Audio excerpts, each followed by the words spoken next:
안녕하세요. 작업실 D입니다. 오늘 소개할 화가는 20세기 미술의 거장이라 불리는 앙리 마티스입니다. 마티스는 야수파의 창시자로 유명하지만 특정한 화풍에 매달리지 않고 일생 동안 늘 새로운 것을 추구했습니다. 그래서 그의 화풍은 비일관적이며 그의 삶을 따라 끊임없이 변화합니다. 주관적인 색채와 거친 붓놀림 등이 작품의 큰 특징이었던 야수파 시절을 시작으로 차츰 색채의 표출을 절제하고 조화와 평온을 추구하면서 색채의 균형과 선의 단순화에 관심을 기울였는데요. 원근법을 무시한 채 평면적으로 공간을 표현하는가 하면 완전히 평면화된 화면 안에 장식적인 요소들을 강조했습니다. 작품의 형태는 점점 단순화되어 추상적으로 변화했고 말년에는 색과 형태의 단순화가 극에 달한 컷아웃 기법을 선보이는데요. 오늘 따라해볼 마티스의 기법이 바로 이 컷아웃, 종이 오리기입니다. 우선 종이에 색을 칠할 거예요. 선명한 색상의 과슈 물감을 종이에 고르게 펴발라줍니다. 아크릴 물감도 괜찮겠네요. 사실 마티스가 이 새로운 기법으로 작품을 제작하게 된 것은 그가 이젤 앞에 설 수 없게 되었기 때문이었어요. 마티스는 활발한 작품 활동을 하다가 1941년 72세의 나이에 십이지장암 수술을 받게 됩니다. 수술 후 거동이 불편해지자 마티스는 침대나 안락의자에 누워서도 할 수 있는 작업을 생각했는데요. 조수들이 밝고 생생한 색채의 과슈를 종이에 칠하면 마티스는 그 종이들을 자신이 원하는 형태로 잘라서 캔버스 위에 배치했습니다. 건강이 더욱 악화되었을 때도 마티스는 종이 오리기를 계속했고 84세의 나이로 숨을 거둘 때까지 작업을 멈추지 않았습니다. 끊임없이 변화하는 화풍 속에서 마티스의 작품 세계를 관통하고 있는 것은 바로 자유롭고 강렬한 색채 표현입니다. 르네상스 이후 서양 미술은 전통적으로 대생에 우위를 두었고 색은 선으로 이루어진 윤곽을 채우는 보안물로 여겨지며 대생에 비해 홀대받았는데요. 그러나 마티스는 인간의 강렬한 감정을 표현하는 언어로서 색채가 형태보다 더 중요하다고 생각했어요.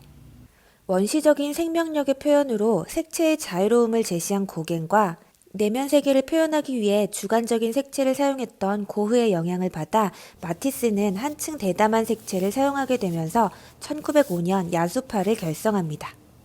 색채 해방을 슬로건으로 내세운 야수파는 그 강렬한 색채만으로도 당시 화단에서 큰 이슈가 되었는데요. 빨강, 노랑, 파랑, 초록 등의 원색을 대담한 붓터치로 칠하고 전통적인 사실주의의 색채 체계를 완전히 파괴했던 그들은 당시 비평가들에게 추한 그림이라는 혹평을 받고 야수적이라는 조롱 섞인 비난을 받았습니다. 그러나 색채의 자율성을 획득했다는 점에서 야수파는 20세기의 첫 미술운동으로서 중요한 의미를 갖습니다. 이것이 바로 마티스가 형태를 해체시킨 피카소와 함께 20세기 미술의 거장으로 손꼽히는 이유예요. 예술 그 자체의 가치를 추구해온 현대미술의 시작점에 이 두 사람이 있었다고 해도 과언이 아니죠. 비록 야수파는 짧은 시간 만에 와해되었지만 마티스는 평생 색채에 대해 탐구했고 이런 결론을 내렸습니다. 색은 단순할수록 우리의 감정에 더 강렬하게 작용한다. 색을 칠한 종이를 가위로 오려냅니다. 손이 가는 대로 혹은 머릿속에 떠오르는 이미지대로 느낌대로 오리시면 돼요. 마티스는 이 작업을 가위로 드로잉하기라고 불렀는데요. 윤곽선을 그리고 색을 채워넣는 방식 대신 가위로 윤곽을 오려내는 동시에 색면을 만들어내는 이 과정에서 형태는 더욱 단순화될 수밖에 없고 경쾌하고 자유로운 색채는 강조되며 평면화된 화면은 색과 색이 만나는 상호작용을 극대화시킵니다. 방법은 단순하지만 결과물은 강렬하고 직접적이죠. 마티스는 가위가 연필보다 감각적이라고 생각했고 이 작업을 좋아했어요. 종이 오리기를 통해 그가 평생을 걸쳐 추구했던 색과 형태의 단순화에 도달할 수 있었거든요.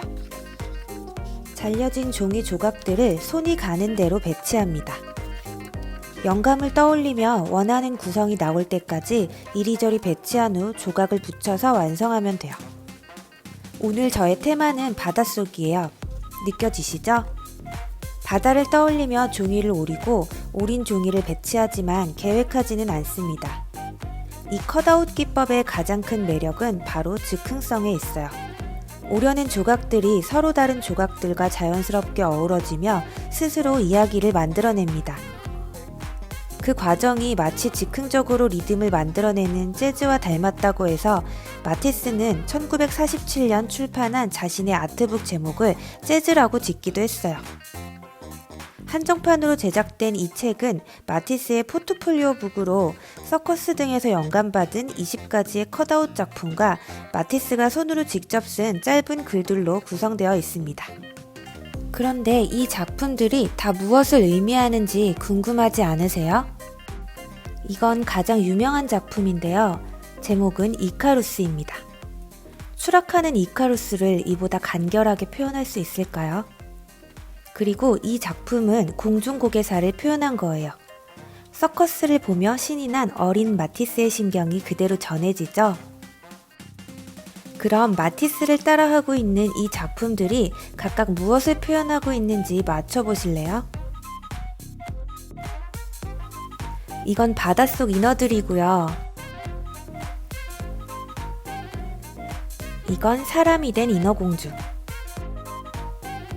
그리고 이건 인어공주가 바라보는 일출이에요. 이렇게 마티스처럼 그려보기, 아니 오려보기를 해보았는데요. 사실 마티스 하면 드로잉을 떠올리시는 분들도 많을 거예요. 마티스의 드로잉 작품들이 인테리어 소품으로 많은 인기를 끌었었죠.